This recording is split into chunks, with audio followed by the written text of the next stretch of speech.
तो ये रिपोर्ट आपने देखी और आज हम सबसे पहले तो अपने उन जाबाजों को अपनी ओर से भी श्रद्धा सुमन अर्पित करते हैं और पूरे देश में इस तरीके से अलग अलग जगहों पर कार्यक्रम हुए भी हैं और कहते हैं कि जब भी देश में हम चैन की नींद सोते हैं तो जो हमारे सैनिक हैं, जो हमारे वीर जांबाज हैं, वो हमारे एक प्रहरी के तौर पर हमारी रक्षा के लिए सदैव खड़े होते हैं। उत्तराखंड में भी अगर कारगिल युद्ध के दौरान बात की जाए तो 75 सैनिकों ने, वीर जवानों ने अपनी शहादत दी थी।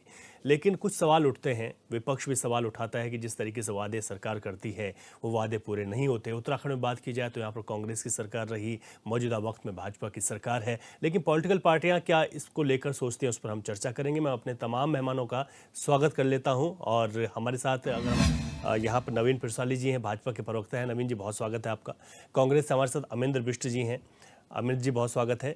हमारे साथ यूकेडी के प्रवक्ता देवचंद उत्तराखंडी जी हैं, बहुत स्वागत है। और जय सिंह रावत जी, वरिष्ठ पत्रकार, हमारे साथ हैं। सर, आपका भी बहुत स्वागत है। नवीन पिरसाली जी, आज कई कार्यक्रम हुए हैं प्रदेश में भी, पूरे देश भर में भी, और मुख्यमंत्री जी की ओर से 4 घोषणाएं भी की गई हैं।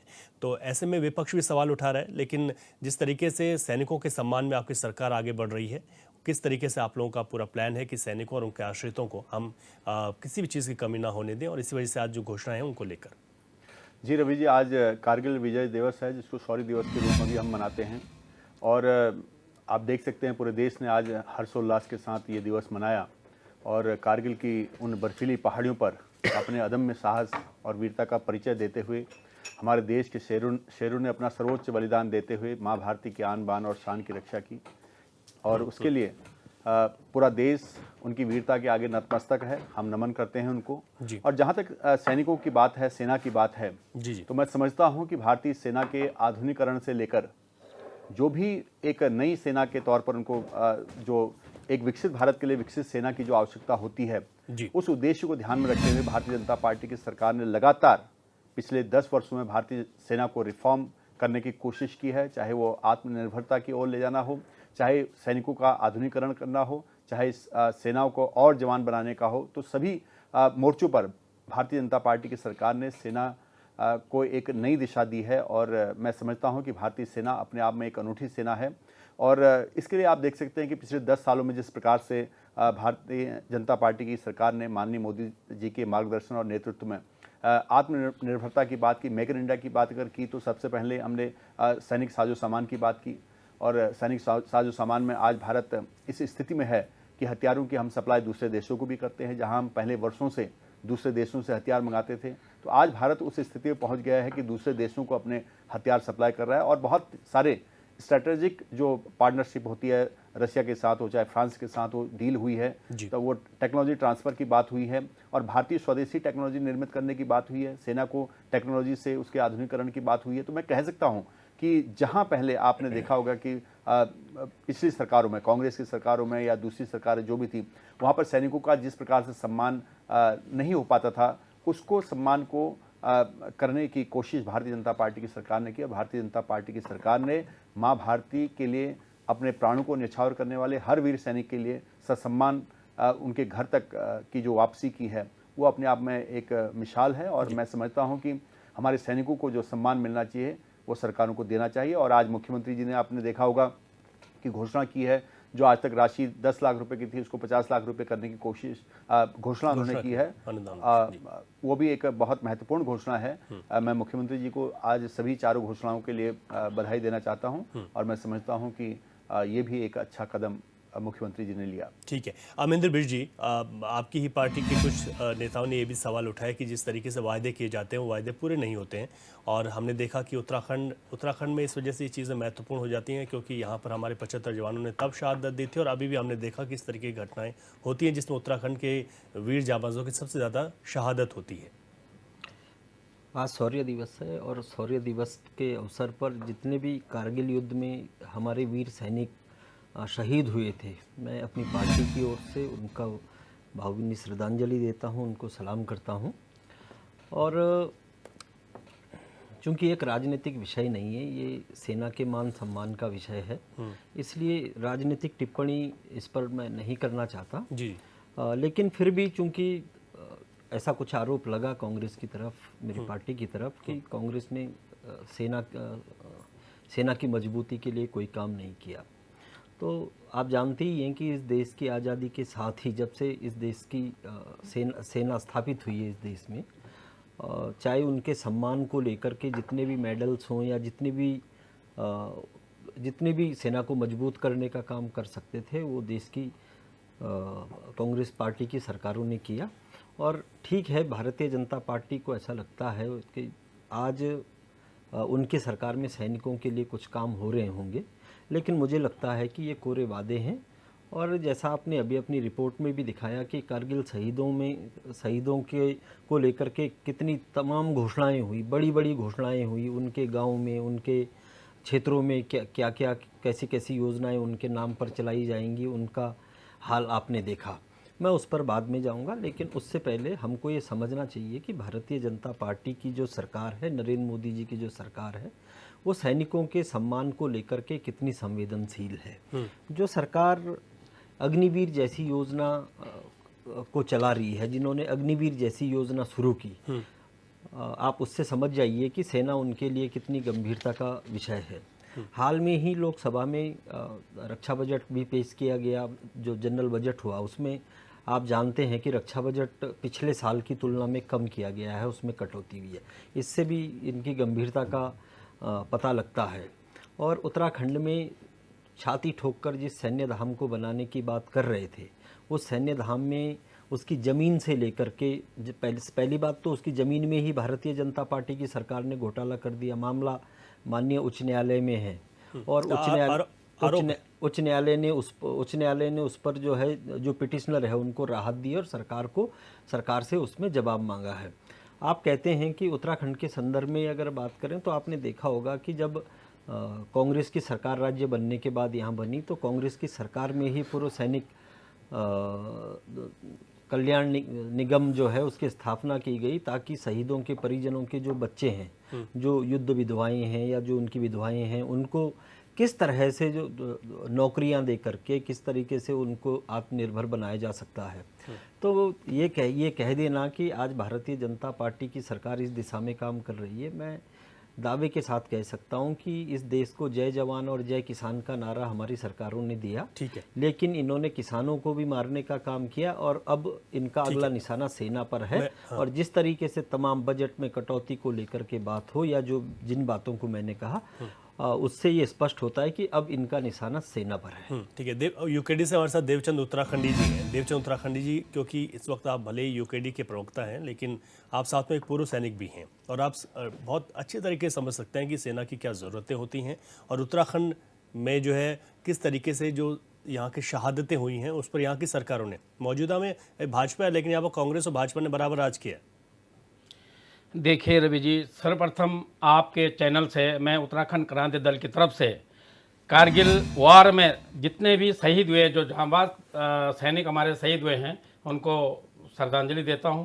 कारगिल वार में जो सम्मिलित रहे हैं, जो अभी सेवारत हैं और सेवानिवृत्त हो चुके हैं, उन्हें मैं नमन करता हूं, उन्हें मैं सल्यूट करता हूं। और उसके बाद जो शहीद हुए हैं उनके परिवार जो अभी झेल रहे हैं, उन परिवारों के लिए आज भी मैं सांत्वना के लिए और आपके चैनल के माध्यम से उनको फिर से सांत्वना अपनी तरफ से देना चाहता हूं कि दोनों सरकारों ने आपको छला है। अब आते हैं बात पर।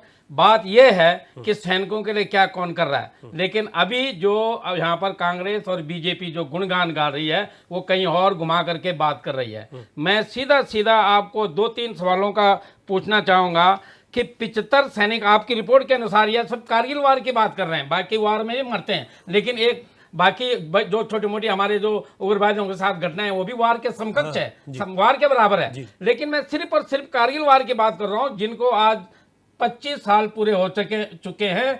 26 जुलाई 1999 की बात, जब विजय का शौर्य दिवस, हमारा ये विजय दिवस घोषित किया गया, लेकिन साजिशें तो उससे पहले होती रही। सबसे पहला दुर्भाग्य कि ताबूतों को बनाने में ही बीजेपी सरकार ने दलाली की है। आप सरल भाषा में मैं अगर जनता को बताऊं तो कफन के कपड़े में भी इन्होंने दलाली की है। उसके बाद अब आते हैं कि जब सैनिक घर आ गया है, बहुत अच्छा उन्होंने पीठ थपथपाई कि हमने मृतक की जो सैनिक जो शहीद हुआ है उसके उनके घर तक सौंपा है। ठीक है, बहुत अच्छी बात है, मरे ही कारगिल युद्ध में, तो आप क्या चाहते थे कि कारगिल युद्ध में मरते और 1947 में उनको घर भेज जाते? ये कौन सी नहीं, भाषा बोलकर ये बात करते हैं, आप समझो। उसके बाद रवि जी शुरू- आप समझो, आप बात कर, मैं पूरी बात, मेरे को आज आपको समय देना होगा। आज विजय दिवस है और आज मेरे को कहना होगा, ठीक है। सरकारों को मैं अच्छी तरह से आईना दिखाने का काम करूंगा। उसके बाद जब वो शहीद हुए, उनके घर वालों को जो सैनिक की तरफ से जो उनकी अपनी सर्विस के दौरान जो कुछ मिलना था, उसके बाद जो सरकार की घोषणाएं हैं वो ग्राउंड में जीरो है। ग्राउंड में आज तक नहीं है, 25 साल हो गए पूरे। आपको मैं बताऊं, आप उन विपदाओं को समझो। जो लड़का सिर्फ 21 साल का था, माँ बापों से मिलकर गया और वो वहां खत्म हो जाता है, उनके माँ बापों को आश्वासन देते हैं। उनके माँ बाप अगर उस समय 40 साल के रहे होंगे तो आज वो 75 साल के बूढ़े हो गए, चक्कर लगाते लगाते थक गए, उनको कुछ नहीं मिला। एक वो बच्चा जिसने अपने पिताजी जो पेट में था और वो पिताजी खत्म हो गए, उसके वो शहीद हो गए, और वो जब उसने जन्म लिया वो आज 25 साल का हो गया, आज वो 25 साल पूरा कर चुका है। उस बच्चे को आज कितनी नौकरी मिली? तो मेरे छोटे छोटे सवाल हैं, मैं जानना चाहूंगा बीजेपी के प्रवक्ता से भी और कांग्रेस के नेताओं से भी कि आज तक आप 1999 से लेकर आज तक बताएं, कितने सैनिकों के नाम पर आपने स्कूल के नाम दिए, कितने सैनिकों को आपकी तरफ से क्या क्या सहायता कब कब मिली है, कितने सैनिक के पुत्रों को, जो शहीद सैनिकों के पुत्रों को आपने, उनके बच्चों को आपने जो है सेना में लाने की कोशिश की है, ट्रेनिंग दी है, उनके विधवाओं को आपने रिसेटलमेंट की कोशिश की है। ये सब डाटा आप देने का कष्ट करें। आज आपको ये गाथा गाने की जरूरत नहीं है कि हमने आधुनिकीकरण कर दिया है। आधुनिकीकरण तो जरूरत है, वो तो होना पड़ेगा। दूसरा एक छोटा सवाल अभी यहाँ पर आया, कांग्रेस के प्रवक्ता कहते हैं कि हमने एक निगम बनाया, उपनल। मैं जानना चाहूंगा उस उपनल में आज भी कितने नेताओं के बच्चे, ये नेता क्या दिवंगत हैं, उन नेताओं के बच्चे उसमें नौकरी कर रहे हैं, क्यों कर रहे हैं? उसमें सैनिकों के बच्चे कितने हैं और उसमें गैर सैनिकों के बच्चे कितने हैं, उनका ब्यौरा दें। नहीं तो ये सैनिकों को छलने वाला काम बंद करें। और ये आज जो आप वीर उसमें सलूट मारने के लिए वहां पर पहुंच जाते हैं, बेढंगा सलूट, में तो ये कहूंगा उसको हमें शर्म आती है, और आपको सैनिकों को छलने, सैनिक परिवारों को छलने का काम करते हैं। अब मैं अग्निवीर की मैं अभी नहीं आ रहा हूं, अभी मैं उन लोगों के जो आज तक, ये भी नहीं बोला आज तक कहां से, 1947 से या 1999 से, जो 256 आप जो शहीद बताते हैं उत्तराखंड के, वो कब से हैं, और उनके परिवारों का पूरा डाटा देने की कोशिश करें। ठीक है। मैं वरिष्ठ पत्रकार हमारे साथ जय सिंह रावत जी हैं। जय सिंह रावत सर, आप उत्तराखंड की जो जानकारी से बहुत बारीकी से समझते हैं और हमें भी आप समझाएंगे, जो यहाँ पर सैनिकों के लिए जिस तरीके से जो सुविधाएं या फिर उनके नाम पर जो घोषणाएं हुई, वो कितनी फुलफिल होती हुई दिखाई देती हैं दोनों सरकारों में? पहले तो सबको ये कारगिल युद्ध का जो है आज 25वीं वर्षगांठ है शायद। जी। और आपको जानते हैं दुनिया की हाईएस्ट बैटलफील्ड थी, हाईएस्ट बैटलफील्ड, और उसमें हमारे देश के जवानों ने जो बहादुरी दिखाई है वो दुनिया उसको मान गई है। तो आप ये समझे बहुत ही कठिन लड़ाई थी, ये किसी बाकी के बस का नहीं था, जो ये हमारे नौजवान बहादुर सैनिकों ने करके दिखाई। जी। और इसमें हमारी गढ़वाल राइफल की 18वीं बटालियन, 17वीं तोलोलिंग थी, बटालिक थी, कई सेक्टर में बहादुरी दिखाई। और अभी जिक्र हुआ, ये उत्तराखंडी जी ने बता दिया सारी चीज, ये तो इसलिए इस पर हम नमन करते हैं सारे लोगों को, और सारे बहादुरों को जिन्होंने अपने प्राण गंवाए हैं, और वो परिवार जिनके बच्चे, जिनके बेटे, जिनके भाई, जिनके पति वहाँ शहीद हुए हैं, उनके प्रति भी, उनके लिए श्रद्धा है हमारे, उनको भी हम नमन करते हैं। रवि जी, सेना के बारे में, खासकर युद्ध के बारे में अक्सर हिपोक्रेसी होती है। बहुत मतलब नेता लोग बड़ी करते हैं, सहानुभूति जताएंगे, ये करते हैं, वो सारे फोटो खिंचाते हैं, ये दिस इज ऑल हिपोक्रेसी। आप ये बताओ कि नेता का बेटा फौज में क्यों नहीं जाता? आईएएस का बेटा फौज में क्यों नहीं जाता? डॉक्टर का बेटा फौज में क्यों नहीं जाता? इंडस्ट्रियलिस्ट का बेटा फौज में क्यों जाता? क्यों हम लोगों के बेटे जाते? मैं इसलिए कह रहा हूं, मैं भी एक सैनिक का भाई जी, सैनिक का पिता, सैनिक का भतीजा, सैनिक का मामा, सैनिक का चाचा, मतलब ऑल अराउंड हम तो, हमारा संस्कार है फौज, is a part of our life जी।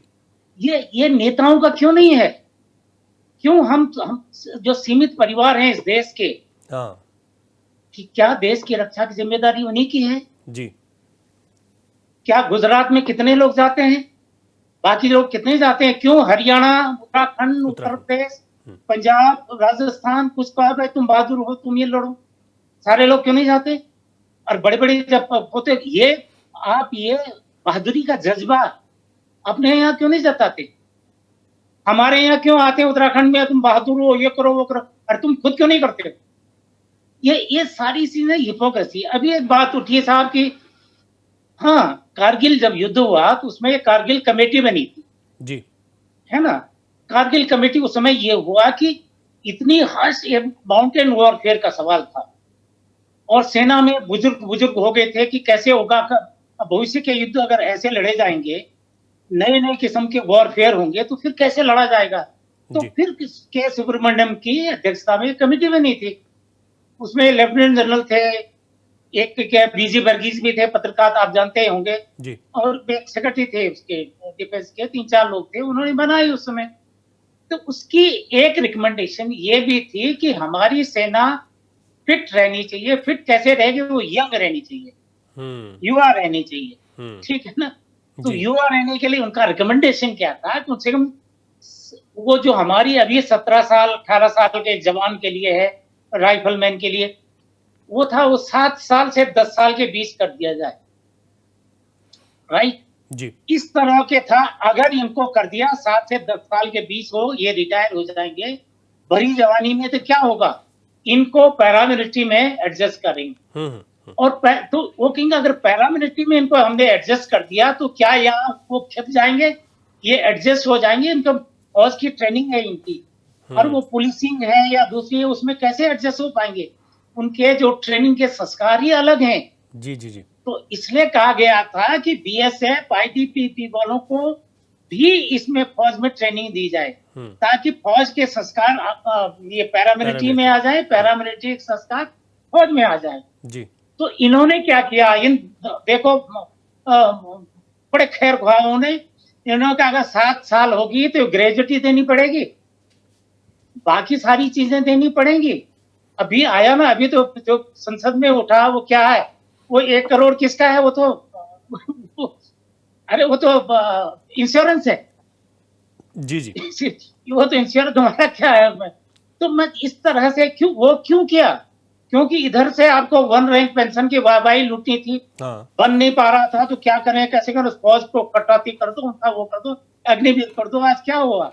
सबसे ज्यादा सफर हर साल 60 हजार के आसपास भर्ती होते हैं, फौज में होते थे हमारे कुमाऊं रेजिमेंट में, गढ़वाल रेजिमेंट में, यही नहीं हमारी नागा रेजिमेंट भी है, हमारी राष्ट्रीय राइफल से 3-4 इसकी गढ़वाल की उतनी कुमाऊं की है। जी जी जी वहां जो इतनी शहादत आ रही है आजकल, कहाँ से आ रही है? वो राष्ट्रीय राइफल के जमान आ रहे हैं, हमारे उत्तराखंड में आ रहे हैं, शहीदों के ताबूत आ रहे थे। तो ये बात थी कि इनको अब कहाँ से हम भाई सेना, मैंने बताया ना, मेरा परिवार, मैंने कहा ना, मैं सैनिक का पिता, सैनिक का भाई, सैनिक का भतीजा, सैनिक का मामा, सब कुछ हूँ जी। आप समझे नहीं? ये हमारा ताना बाना है उत्तराखंड का जी। हमारे संस्कार।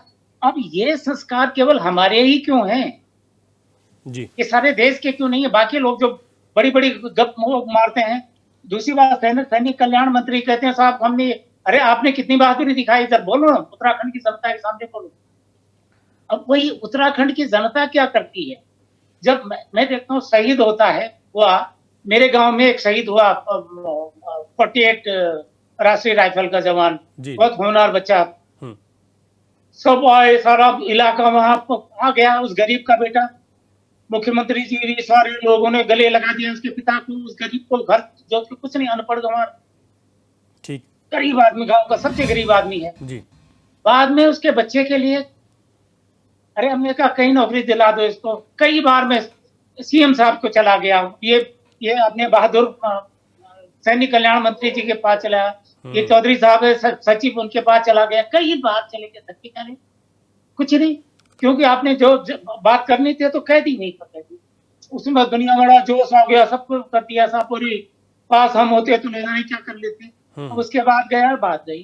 तो ये हमारा ट्रेडिशन हो गया। जो मरने वाले हैं, जो शहीद होने वाले हैं, वो अलग हैं, और जो इनके नाम पर जो राजनीति करने वाले हैं, बाकी सारी करने वाले हैं, वो अपनी मौज कर ठीक रहे है। हैं। जैसे राव जी, ये एक सवाल आपसे ये है, क्योंकि भाजपा का ये कहना है, प्रधानमंत्री नरेंद्र मोदी भी कहते हैं कि सेना का जो आधुनिकीकरण है, जिस तरीके से जो नए हथियारों की आवश्यकता थी, उनको जो जो कमांड थी कि उस वक्त जो है एक लंबा प्रोसेस था, उसको छोटा किया गया। जो बार बार कहते हैं कि ये गोली का जवाब जो है गोले से दिया जाता है, हमारे मुख्यमंत्री भी कहते हैं, ये चीज़ें वाकई में कुछ बदली हैं?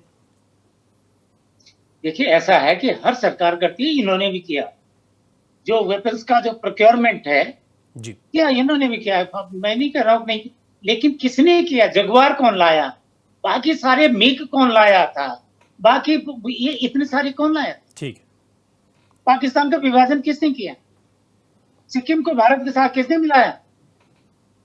अब गोवा को किसने मिलाया? ये सारी चीजें ये होता है। हमारी जो वर्तमान सरकार ने भी किया, और मैं कह रहा हूँ इस मामले प्रोक्योरमेंट के मामले में इन्होंने, मोदी जी ने पिछली सरकारों से ज्यादा बढ़कर किया, इसमें जी। No doubt. जी। लेकिन आपने ये क्या कर दिया? ये अग्निवीर क्या कर दिया? ठीक है। बाकी चीजें आप क्या कर रहे हैं? आप दिखावा ज्यादा कर रहे हैं। मतलब ठीक है। सवाल वो है। ठीक है सर। देवचंद उत्तराखंडी जी से एक सवाल ले लेता हूँ, कुछ कह रहे हैं, उसके बाद नवीन जी आपके पास आऊँगा। उत्तराखंडी जी। देखिए, अभी वैसे तो राव जी ने बोल ही दिया, लेकिन मेरा आपसे आधुनिकीकरण पर थोड़ा सा ऑब्जेक्शन इसलिए है, जो बीजेपी या कोई भी सरकार ये बोले आधुनिकीकरण करना है, कर दिया है, तो वो गलत है। हमारे पूर्वज तो लंगोटी में रहते थे, तब भी नंगे तो नहीं रहते थे, और आज हम पैंट पहनते हैं, तो आधुनिकीकरण तो ये भी हुआ।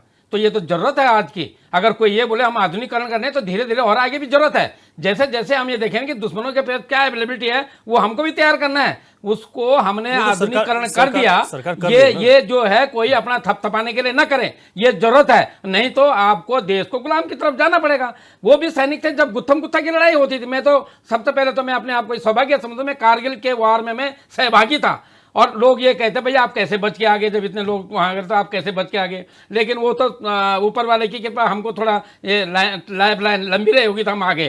तो कहने का मतलब ये है कि वहां कारगिल युद्ध के बाद ही पता चला कि किन हथियारों की जरूरत थी। और आज अगर कोई राजनीति करे या ना करे, हमको उसको कोई लेना देना नहीं, लेकिन वहां पर जो कुछ हमारी वार पर जो विजयी के ले रहा है, तो बोफर्स तोप ने भी काम किया है। चाहे वो जैसा हमको तो सैनिक को दे दिया जाता है, कोई दलाली खाए, कोई कुछ खाए, सैनिकों को थोप दिया जाता है, लेकिन उसने हमारी मदद करी और वो तोप हमारी काम आई।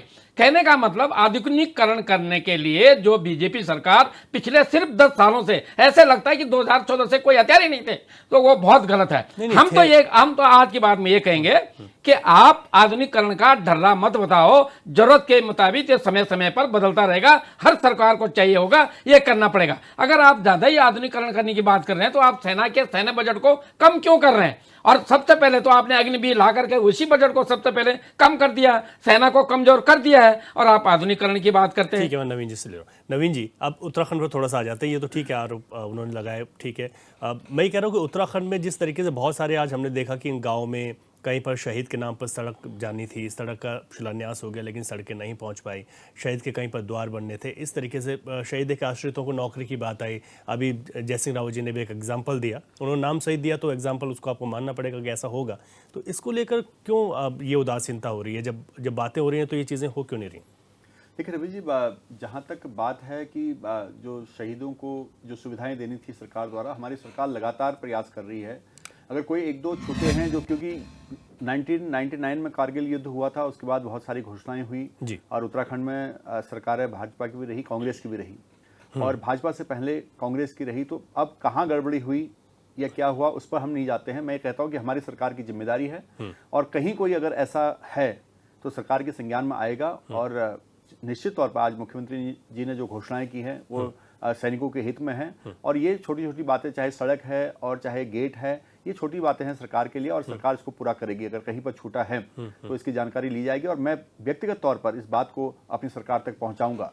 तो इसमें कोई भी कहीं पर कोई शंका नहीं है कि हमारी सरकार इस पर कोई ढिलाई अपनाएगी, और हमारी सरकार लगातार सैनिकों के हित में काम कर रही है। बल्कि मुख्यमंत्री जी घोषणा में भी है कि समूह ग और घ में जो नियुक्तियां हैं, उनके एक चार घोषणाएं की हैं, समूह ग और घ की जो नियुक्तियां हैं उनको मौका मिलेगा। बिल्कुल, मैंने यही कहा ना कि सरकार हर तरह से, आप देखिए 10 लाख से 50 लाख तक की राशि करने से हो, चाहे उनको दोबारा एम्प्लॉयमेंट देने की बात हो, हर प्रकार से सरकार सैनिकों के हितों को साधने की कोशिश कर रही है। क्योंकि हमेशा सैनिकों ने इस वीर भूमि के सम्मान को बढ़ाया है, और देवभूमि के साथ साथ हम वीरभूमि हैं, इसमें कोई दो राय नहीं है। अगर चाहे मैं बात करूं ब्रिटिश आर्मी का सबसे बड़ा पुरस्कार चाहे विक्टोरिया क्रॉस हो तो किसी को मिला, उत्तराखंडी को मिला सबसे पहले। भारतीय सेना का परमवीर चक्र अगर किसी को मिलता है तो उत्तराखंडी को मिलता है। तो ऐसी वीरभूमि से, उस मिट्टी में हम हैं जहां हमारे कण कण में वीरता है। जैसे जयसिंह जी ने कहा कि भारत वीरों से वंचित नहीं है, लेकिन उत्तराखंड का एक विशेष स्थान जो भारतीय सेना में है।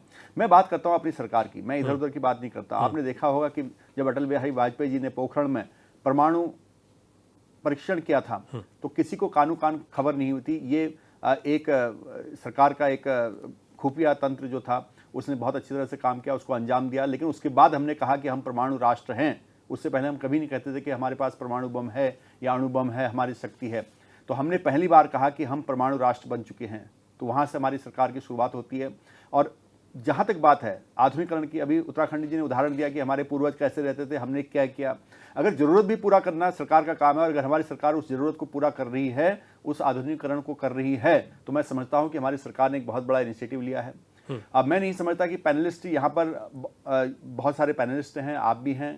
कितने लोगों ने बाहर की सेनाएं देखी हैं, बाहर जाने का मौका मिला है। मुझे अपने नौकरी के दौरान काफ़ी देश घूमने का मौका मिला, मैंने वहाँ की सेनाओं को भी देखा है। और जिस स्थिति में अमेरिका की सेना की बात करूँ तो मैं वहाँ पर रहा हूँ और मैंने उनको देखा है। तो उस स्थिति में लाने के लिए हमारी सरकारें बहुत पीछे थी, लेकिन मोदी जी ने एक प्रयास किया कि उसको हमारी सेना को दुनिया की बेहतरीन सेना बनाने के लिए काम किया। मैं समझता हूँ कि हमारी सेना वैसे ही बेहतरीन है क्योंकि जिस कठिनाई में हमारे सैनिकों के पास लड़ने की क्षमता है, साहस है और कुशलता है, मैं समझता हूं कि दुनिया के किसी भी देश के सैनिकों के पास नहीं है। और अभी जयसिंह रावत जी ने भी कहा कि सबसे ऊंचा बैटलफील्ड, कारगिल की बात करें, टाइगर हिल की बात करें, इसमें जो लड़ाई हुई थी वो केवल और केवल भारतीय सैनिक ही लड़ सकते थे और भारतीय सैनिक ही जीत सकते थे। ये एक उदाहरण कारगिल बना और इसलिए आज कारगिल का बड़ा महत्व है। मैं समझता हूं कि सेना को, अब टेक्नोलॉजी की बात अगर आप करें, आज एआई का ज़माना है, आर्टिफिशियल इंटेलिजेंस की बात होती है। तो जहां चाइना ने अपना एक प्लान आगे रखा है, जहां अमेरिका ने अपना प्लान रखा है, हम विकसित भारत की ओर बढ़ रहे हैं, तो विकसित सेना तो हमारी आवश्यकता है। अगर हम उस आर्टिफिशियल इंटेलिजेंस को अभी से नहीं समझते हैं और उसको हम अगर आगे नहीं बढ़ाते हैं और सेना का वॉर थिएटर नहीं बनाते हैं, कमांड थिएटर नहीं बनाते हैं, जो कि सीडीएस की प्रथा हमारी सरकार ने किया, उसका क्या महत्व है? उसका है कि तीनों जो सेनाओं का कमांडर एक होना चाहिए ताकि कमांड समन्वय बना रहे, बिल्कुल समन्वय बना रहे, कोऑर्डिनेशन कहीं भी गलत ना हो और एक दूसरे के रिसोर्सेज को यूज हो। हमारे पास वायुसेना है, उनके पास अपने रिसोर्सेज हैं, हमारे पास इन्फेंट्री है, उसके अपने रिसोर्सेज हैं, हमारे पास दूसरी नेवी है, उसके अपने रिसोर्सेज हैं। तो तीनों रिसोर्सेज को कैसे एक करके दुश्मन के खिलाफ यूज किया जाए ताकि मिनिमम रिसोर्सेज के साथ मैक्सिमम रिजल्ट मिले, तो इस पर हम चल रहे हैं। तो ये अब इस समझ को कैसे डेवलप करें, क्योंकि पुरानी सोच के साथ ये समझ डेवलप नहीं होती है। आपको आगे 50 साल दूर देखना होगा। मोदी जी ने 2047 तक देखा है। उस विजन के साथ तब आप समझ पाएंगे कि जो अभी रिफॉर्म हो रहा है वो तब समझ में आएगा, तब अग्निवीर क्या है और अब आपका सेना का आधुनिकीकरण क्या है, सेना में टेक्नोलॉजी का इस्तेमाल क्या है, तब आप समझ पाएंगे अगर उस विजन को आप रखेंगे। तो अग्निवीर पे बार बार बात होती है। अग्निवीर आप देखिए, दुनिया के 17 देश ऐसे हैं जहां पर मैंडेटरी है युवाओं के लिए। मैं सिंगापुर में रहा, वहां पर हर युवा 2 साल के लिए रहता है। और इजराइल का आप आज हाल देखते हैं कि छोटा सा देश ने कैसे आसपास के सारे देशों की बोलती बंद की हुई है। उस वीरता, उस कर्मठता के साथ हमें आगे बढ़ना पड़ता है। मैं समझता हूं कि भारत का हर युवा जब संकट पड़े, हमारी सेनाएं आप देखते हैं, पाकिस्तान से हमारी सीमाएं हैं, हमारे तिब्बत से हमारी सीमाएं हैं, चाइना ने उसको ऑक्यूपाई किया हुआ है, चाइना हमारे पास कई बार झड़प होती है। अगर चारों मोर्चों से कई मोर्चों से अगर हमारे पास लड़ाई होती है, युद्ध होता है, तो उस स्थिति में हम क्या करेंगे? हमें वो सेना बनानी है। ठीक है नवीन जी। अमरिंदर जी, सीधे तौर पर कांग्रेस का तो साफ स्टैंड है कि अगर उनकी सरकार आई, उन्होंने कहा भी कि हम अग्निवीर को समाप्त करेंगे। आज प्रधानमंत्री ने कहा कि ये लोग कह रहे हैं, उन्होंने कांग्रेस को कहा कि कांग्रेस कह रही है कि पेंशन न देने की वजह से ऐसा किया जा रहा है। उन्होंने कहा तब मैं 105 साल का हो जाऊंगा, वो गालियां मैं आज क्यों खाऊं? देखिए, प्रधानमंत्री जी क्या कह रहे हैं, अब उस पर मुझे लगता है कि बहुत ज़्यादा बातचीत नहीं करनी चाहिए। लेकिन ये हम इस पर आते हैं कि ये वास्तव में बहुत छोटा विषय है जिसको लेकर के आज आपने चर्चा रखी हुई है और बहुत छोटी छोटी मांगे हैं। कहीं पर स्मृति स्थल बनना है, कहीं पे स्मृति द्वार बनना है, कहीं पर सड़क की घोषणा होनी है। और मैं ये भी नहीं कहता, मतलब चूँकि मामला सेना के शौर्य से जुड़ा हुआ है और चूंकि मैं एक पार्टी का प्रवक्ता हूं, मैं उस नाते ये भी आंखें भी बंद नहीं करूंगा कि उसके लिए हमारी जिम्मेदारी नहीं रही। हमारी भी सरकार इस राज्य में रही और कहीं ना कहीं भाजपा से अगर कम, लेकिन हमारी भी कोई जिम्मेदारी रही होगी, तो उसको स्वीकार करना चाहिए। और इन चीज़ों पर पूरा अब आप बताइए कि मतलब आज 25 साल हो गए हैं इन घोषणाओं को हुए। अब तकनीकी तौर पर मैं भी नहीं जानता, जय सिंह रावत जी बता पाएंगे कि 25 सालों से जो घोषणाएं हुई हैं वो मतलब संवैधानिक तौर पर अभी जीवित रहती हैं। इतनी लंबी मुख्यमंत्रियों की, मंत्रियों की घोषणाएं या वो समाप्त हो जाती हैं। लेकिन अगर वो जीवित हैं वो घोषणाएं, तो उन घोषणाओं पर तुरंत अमल होना चाहिए। और अगर वो जीवित नहीं हैं तो उनको पुनर्जीवित करके उन पर काम करना चाहिए। आप कह रहे हैं कि हम उत्तराखंड में 5वां धाम बनाएंगे, सैन्य धाम, और जो बहुत छोटी छोटी 2 लाख 3 लाख 5 लाख रुपए की घोषणाएं हैं जिनमें स्मृति द्वार और स्मृति स्थल बनने, वो हम बना नहीं पा रहे हैं, जबकि घोषणा गांव जा करके घोषणा कर चुके हैं।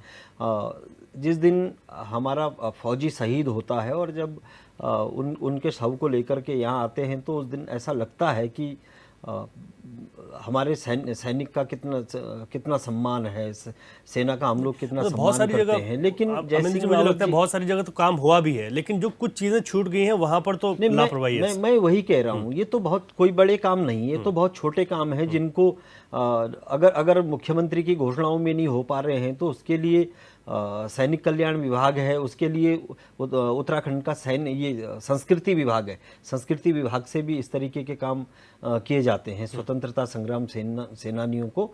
और उत्तराखंड के जो शहीद हुए हैं सेना में, उनके स्मृति स्थल के लिए काम किया जा सकता है।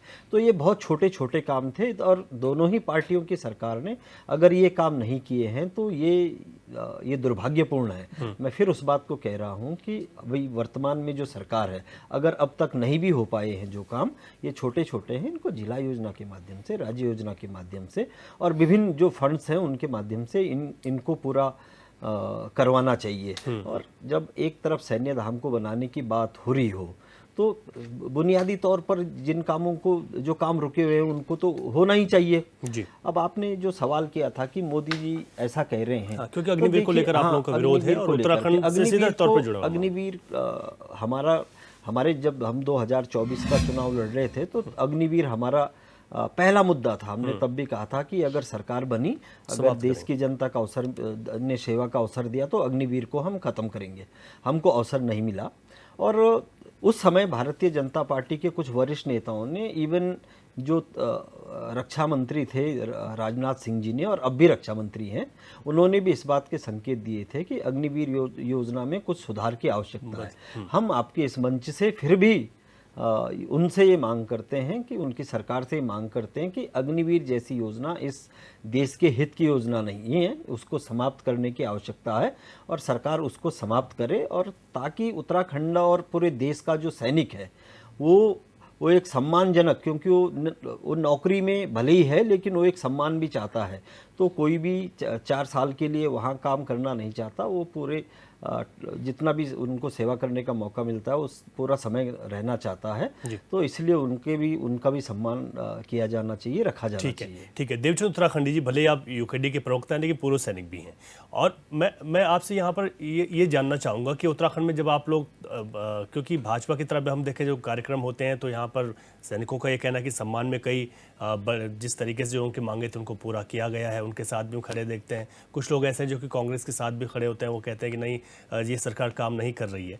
लेकिन अगर आप लोग देखते हैं, अगर यूकेडी पार्टी से अगर दूसरी तरफ मैं बात करूं, तो वाकई में कहाँ पर दिक्कतें हैं उत्तराखंड के लिहाज से, कहाँ पर काम नहीं हो पाया, कहाँ पर सैनिकों की अपेक्षा हुई, या फिर हमारे जो वीर शहीद हुए हैं उनकी अपेक्षा कहाँ पर हुई, परिवार की अपेक्षा कहाँ पर आप देखते हैं? देखिए रवि जी, सबसे पहले तो मैं आज अमेंद्र जी का भी और पिरसाली जी का भी इसलिए भी थोड़ा धन्यवाद करता हूं कि उन्होंने स्वीकार किया है कि गलतियां हुई हैं, गलतियां हो रही हैं। अब विषय आज अग्निवीर का नहीं है, विषय आज आप आधुनिकीकरण का नहीं है, विषय आज ये है कि जो हम शौर्य दिवस मना रहे हैं, विजय दिवस मना रहे हैं, और 25 साल से पहले 25 साल के उस दिन 26 जुलाई 1999 के इस युद्ध में जितने भी लोग शहीद हुए हैं, उन शहीदों की स्थिति क्या है, मैं उस विषय पर आता हूं। वो विषय बिल्कुल मैंने पहले बताया ग्राउंड में जीरो है। आपने किसी को उस दिन, जिस दिन आप मृतक के जो शहीद हुआ है, शहीद जवान की अंत्येष्टि में जाते हैं, होना तो ये चाहिए था कि आपका एक पूरी वहां पर जा करके एक छोटी टुकड़ी जा करके वहां पर शहीद को सलामी दी जाती है जहां पर जा सकती है। आज अभी छोटा अगर आज मुझे समय दे मैं थोड़ा बताऊं, श्रीनगर से भ्यूपानी एक ऐसी जगह है कि जहां पर गाड़ी भी नहीं यहाँ तक जाने वाली, तो वहां कैसे जाएगी? अब उसका शहीद का उसका कैसे पार्थिव शरीर को कैसे जलाया जाएगा क्या जाएगा, वो अलग बात है। तो ये तो एक नॉर्मल बात है। लेकिन अगर उसके परिवार को आपने ये बोल दिया है कि परिवार के एक सदस्य को हम कहीं नौकरी दिला देंगे, उसके परिवार को हम ये सहायता देंगे, शहीद को हम 10 लाख 20 लाख 50 लाख देंगे, वो देंगे वाला जो रहता है, जो अमरिंदर जी ने अभी बताया है कि वो घोषणा कितने दिन तक जीवित रहती है, अगर वो आजीवन जीवित रहती है तो कृपया उसको शुरू करें। और उन सैनिकों दे, मैंने आपको उदाहरण दे दिया कि जो लड़का 1999 में 21 साल का 21 साल 22 साल का रहा होगा भर्ती होते ही, आज 25 साल जोड़ के आप उसकी उम्र लगाए और उसके माता पिता 40 में जोड़े, उस वृद्धा वालों को क्या मिल रहा है, उनको क्या सहायता मिल रही है, सरकार क्या दे रही है। हमारा विषय आज कंप्लीट वो सोचने का है, कुछ नहीं है। अगर उदाहरण दूं तो आज को मैं चलता हूं रवि बडोला की तरफ। रवि बडोला के पिताजी ने 33 साल सेना में नौकरी करी, अपने बेटे को पाल पोसा, लेकिन सैनिक जीवन होने के नाते बेटे को अच्छी तालीम न दे पाया होगा, इसीलिए वो किसी सरकारी नौकरी या वहां नहीं लगा, किसी तरह बिजनेस कर रहा था। और बाहर से हमारे उत्तराखंड में गुंडे आते हैं और उसको मार जाते हैं। उसके बाद जब 6 गोलियां लगती, उसमें 6 गोलियां, और साथ में 2 लोगों को और को घायल कर देते हैं। उन घायलों को भी सरकार क्या करती है कि किसी तरह इलाज न दिया जाए ताकि ये चश्मदीद गवाह न बन सके, किसी तरह वो तो बच जाते हैं। और उसके बाद फोन होता है, गैरलज में नाम ले रहा हूं, मुझे डर नहीं है, चाहे मुझे आप जो है जिला बदर कर दो या देश बदर कर दो, मेरे पास में मेरिटोरियस सर्विस मेडल है, वही मेरा इनाम है। मैं ये कह रहा हूं कि उनकी परिवार को आपने बोला कोई बात नहीं, हम आपके साथ हैं, उन्होंने कहा आंदोलन बंद कर देंगे, लेकिन उसके बाद भी उन्होंने आनंद फानन में हमारे 14-15 आदमियों को, जिसमें मैं भी शामिल हूं, लेकर के थाने में ले जाते हैं और 50 किस्म की धाराएं लग जाती हैं। एक केस है, ये बहुत है। एक केस है कि वीर बहादुर थापा, जिसने 33 साल सेना में नौकरी किया, कारगिल युद्ध में रहा, और उसको आकर के बाहर के गुंडे 25-30 आदमी आकर लट्ठे डंडों से पीट देते हैं और उसकी मौत हो जाती है, और सरकार वहां पर शामिल नहीं। ये उदाहरण दे रहा हूं, इससे आप समझ सकते हैं कि सैनिकों का कितना सम्मान है। ये सिर्फ उदाहरण मैं आपको दे रहा हूं, आपको मैं ये नहीं बोल रहा हूं कि इसमें तो सरकार कितना संज्ञान लेती है, कितना गंभीर है, ये इन सब विषयों पर चर्चा हो, इसमें ज्ञान तो होता है कि सरकार क्या कर रही है। इतना ही नहीं, यहाँ पर कई जगह पर सैनिकों के नाम पर छोटे मोटे जो जगह दे करके उनको उनका जो स्मारक बनना था, उसको भूमाफियों ने कब्जा कर उसमें प्लाट बांध दिया। तो मैं ये नहीं सोच पा रहा हूं कि हमारी सरकार कहां पर गंभीर है और कहां पर सैनिकों के वेलफेयर के संज्ञान ले रही है। एक निगम कांग्रेस सरकार ने बनाया था, वो बनाया था उपनल। उपनल में आज देखते हैं तमाम नेताओं के बच्चे या नेता सोर्स से लगे हुए लोग वहां पर नौकरी कर रहे हैं। सैनिकों के लिए क्या है, हमने चक्कर, हमारे बच्चों ने चक्कर काटे, नहीं मिला, आखिर अपने मेहनत पे वो नौकरी कर रहे हैं। मैं जयसिंह रावत जी से सवाल ले रहा हूँ। जयसिंह रावत जी, अमरिंदर विज जी ने भी कहा और उत्तराखंडी जी ने भी कहा कि जो घोषणाएं उस वक्त हुई अगर आज तक पूरी नहीं होती, चाहे घोषणा कितनी छोटी क्यों ना हो, तो ये अपने आप में एक बड़ी बात है। तो इस तरीके की अनदेखी तो नहीं होनी चाहिए। और यहाँ पर तो दोनों ही सरकार रही है, उत्तराखंड में बात करें तो इसका मतलब किसने पहले आगे बढ़ाने की कोशिश नहीं की? पहली बात तो रही, ये अभी उत्तराखंडी जी कह रहे हैं कि कारगिल युद्ध लड़के आए हैं, तो इसका सबसे पहले तो मैं उनको सैल्यूट करता हूं भाई। वो तो उस समय तो जिंदा शहीद हम कह सकते हैं। तो उत्तराखंडी जी आपके प्रति मैं नमन करता हूं, आपको नमस्कार करता हूं। एक बात। दूसरी बात यह है कि अभी त्रिशाली जी ने कहा कि भाई वो मैं आपका सवाल का जवाब दूंगा, लेकिन जो मौजूद सवाल है आज की, हमारा देश चारों तरफ से खतरे से घिर गया है। पाकिस्तान किस तरह से कर रहा, मुझे यहाँ बताने की जरूरत नहीं। चीन गलवान से लेकर उधर तक लेकर नॉर्थ ईस्ट तक क्या स्थिति है, चारों तरफ से समुद्र में घेर रहा है, नीचे श्रीलंका तक तो उसकी घेराबंदी कर रहा है। हमारे देश की सामरिक स्थिति बहुत नाजुक है। ऐसी स्थिति में इजराइल का जिक्र किया अभी उन्होंने किया कि भाई वहां अनिवार्य सैनिक सेवा, उसको कंस्क्रिप्शन कहते हैं, अंग्रेजी में कहते हैं। हम लोग कई बार तो अपने यहाँ जर्नल्स आते थे, हम सवाल उठाते थे। यहाँ पर वो शायद उन्होंने दीपक बुराते कौन थे वो, उन्होंने उठाई थी कि भाई यहाँ भारत में भी कुछ समय के लिए अनिवार्य सैनिक सेवा जरूर होनी चाहिए। तो सैनिक सेवा कई किस्म की होती है रवि, जैसे यहाँ अभी हम इजराइल अभी ताजा है हमारे पास, वहां भी सैनिक सेवा है। लेकिन ऐसे नहीं जितने नागरिक हैं सारे के सारे बंदूक लेके चले हों।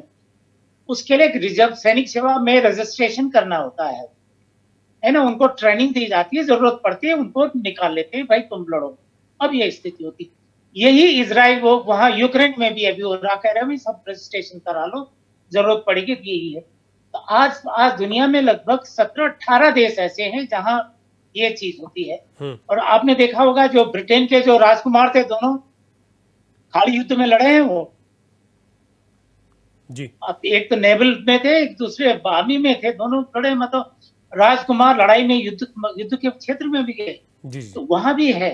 तो भारत में भी मैंने शुरू में भी कहा था कि नेता लोग बड़ी-बड़ी बातें कर लेते हैं हाँ, और बड़ी शौर्य की बातें करते हैं, वो करते हैं ना, अपने ना तो बच्चे रखेंगे, ना रिश्तेदारों को रखेंगे, ना अपने इलाके वालों को कहेंगे, अरे फौज में तो खतरा है, तुम यहीं रहो, यहाँ माल पीते रहो, बिना कमाई करके कुटियां खड़ी करते रहो, ये सारी चीजें। तो यहाँ भी ये बात होनी चाहिए, एक बात। दूसरी बात ये अभी उत्तराखंडी जी ने भी कहा कि जो कारगिल युद्ध के बाद क्या स्थितियां हुई, जो वीर नारियां थी, विधवाएं हुई वहां पर, उनको बड़ी रकम मिली, तो कुछ को तो उनके मायके वाले ले गए।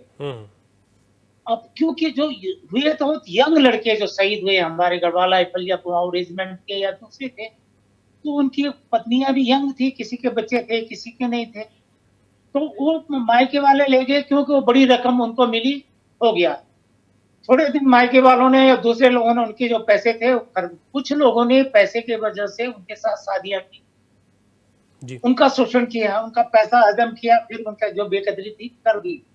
लेकिन जो उनके पेरेंट्स थे, जो 9 महीने पेट में पालती है बच्चे को, अपना पाल पोस के फौज के लायक बनाती है, उनका क्या हुआ? वही स्थिति आज वहां ये भी तो आ रही है कि कैप्टन वो बात आ रही है, यही मेजर गुप्ता थे जिनको महावीर चक्र मिला, यही अपने देहरादून के बल्लूपुर में रहते थे, वो भी कर्नल साहब थे, कर्नल गुप्ता जी। बहुत सारे। उनके पेरेंट्स का क्या किया आपने? उनकी देखभाल कितनी बार आपने की? क्या पूछा दोबारा? बड़ी-बड़ी बातें करने वाले वही समाज के नेता, बड़े-बड़े ठेकेदार समाज के नेता, मंत्री क्या करते हैं उसके बाद? क्या पूछा? ठीक है सर। कि कारगिल युद्ध के सैनिकों के जो शहीदों के परिजनों के क्या हाल है आज? उनकी पत्नियों के क्या हाल हैं आज? इस ओर ध्यान नहीं, पूछा किसी ने? इस ओर कहीं ना कहीं ध्यान किसी नहीं का दे। ध्यान नहीं जाता। ठीक है जिसने राव जी, देते मैं रोकूंगा आपको क्योंकि समय आगे बढ़ने की इजाजत नहीं ले रहा है। और यहाँ पर शॉर्ट में नवीन जी आपका कि किस तरीके से सरकार आगे काम कर पाई, शॉर्ट में कमेंट, और अमिंदर जी उसके बाद। नवीन जी शॉर्ट में दीजिए। रवि जी, जहाँ तक भारतीय सैनिकों की बात है, उत्तराखंड के वीरों की बात है, तो उत्तराखंड की सरकार हो चाहे इस देश की सरकार हो, भारतीय जनता पार्टी की सरकार जो बेहतर से बेहतर हो सकता है उसको कर रही है और आगे करती रहेगी। और धीरे धीरे आप देखेंगे कि इस सेक्टर में काफ़ी सारे रिफॉर्म्स आपको देखने को नजर आएंगे। और जिस प्रकार से पिछले 10 सालों में भी काम हुए और आगे की रणनीति जो है उसमें बहुत बेहतरीन काम आगे देखने को मिलेगा। अमिंदर जी देखिए, सरकार जो शहीद होते हैं सैनिक, उनके सम्मान की बात करती है और उनके जो आने वाली पीढ़ियाँ, उनके पुनर्वास की बात तो करती है, लेकिन उस दिशा में काम नहीं हो रहा है। हमारा सरकार से अनुरोध है कि मतलब खासकर सैनिक परिवार और जो जिनके परिवार जो सैनिक शहीद हुए हैं उनके परिजनों की पूरी जिम्मेदारी ले, उनके पुनर्वास को लेकर के नीतियां बनाए, पुनर्वास को लेकर के काम करे और उनके नाम पर कुछ जो भी स्मृति स्थल या स्मृति द्वार जो भी या कुछ भी जो भी बनाना होता है उस पर काम करे और जो घोषणाएं पिछले 25 सालों से पेंडिंग है उस पर वर्तमान सरकार काम करे। ठीक है, अब समय इजाजत नहीं दे रहा, मैं तमाम मेहमानों का शुक्रिया करूंगा। नवीन जी, अमिंदर बिष्ट जी, देवचंद उत्तराखंडी जी, जयसिंह राव जी, आप सभी का बहुत शुक्रिया, आपने चर्चा में भाग लिया। क्योंकि आज की अगर बात की जाए तो हम एक बार फिर से अपने कारगिल के वीर शहीदों को एक बार फिर से नमन करते हैं और ये कोशिश रहेगी कि सरकारें जिसकी भी हों या जिसकी भी थी या जिसकी भी आएंगी वो इस ओर ज़रूर ध्यान दें। खासतौर पर उत्तराखंड के लिहाज से ये विषय काफ़ी महत्वपूर्ण इसी वजह से हो जाता है क्योंकि यहाँ की शहादतें होती रही हैं और आज भी हो रही हैं। लेकिन अगर उनके आश्रितों को अगर कोई पीड़ा है, किसी तरीके का दुख दर्द है या फिर उनकी बातें नहीं सुनी जा रही हैं, उनके लिए जो घोषणा की वो पूरी नहीं होती, तो वहाँ पर ज़रूर जो सरकारें हैं उन पर सवाल उठते हैं। क्वेश्चन आवर में इतना ही, इजाज़त दीजिए, नमस्कार।